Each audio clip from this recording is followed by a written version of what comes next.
Er is morgen een zitting geweest van het bedrijf voor een faillissementaanvraag. En dan komen we om een uur of 3 even bellen hoe dat, de beslissing is gevallen bij de rechtbank.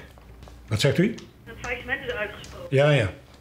En daarmee komt een eind aan een skiertens van 104 wier. Het levenswerk van hem van een werf en zijn broer Harry is failliet. Het bedrijf vreeg het in de zomer van 2012 krediet van de bank. Ze kunnen likwijls net aan de eerste van de bank voldwaan. Dit wordt vrienden weken pas duidelijk. Meer dan een jaar hier naar de kredietaanvraag.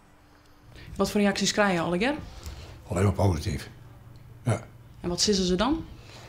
Nou ja, medeleven, wij hebben zelf ervaring gehad en is Markenbank dit, is Markenbank dat. Ja, iedereen had natuurlijk, dus Kalter maakt er ik wat, dat zou wij van. En als Joost, wat de dagelijkse praktiek is, ik van alle mailtjes, dat leest net niet meer een stuk breed van. Dat is schandalig. Zul je nog kans voor een terugstart, misschien van onderdeel? Nee. Wij alles overwegen en dan zei van de berindenwerken bij die onder woningbouw gebouwd worden, die worden ik ter woningbouw opgebouwd worden, dus die kopers hebben zeker geen probleem. Maar dat zal niet worden trouwens iemand die ik bij woningbouw aansluit is, dus wij net, want wij zijn failliet. Van der Werf is het volste Frieske bedrijf dat door de crisis de dwaren sluiten maakt.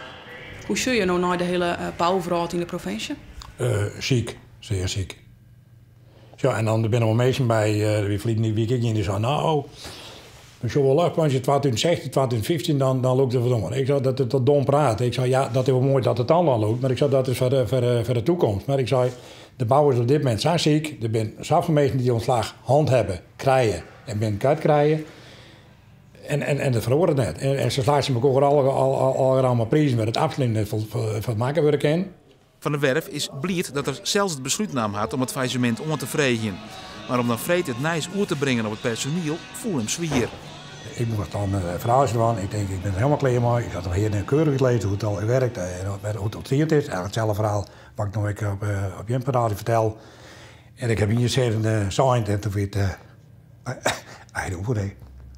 Ja, het griep je heel erg gewoon.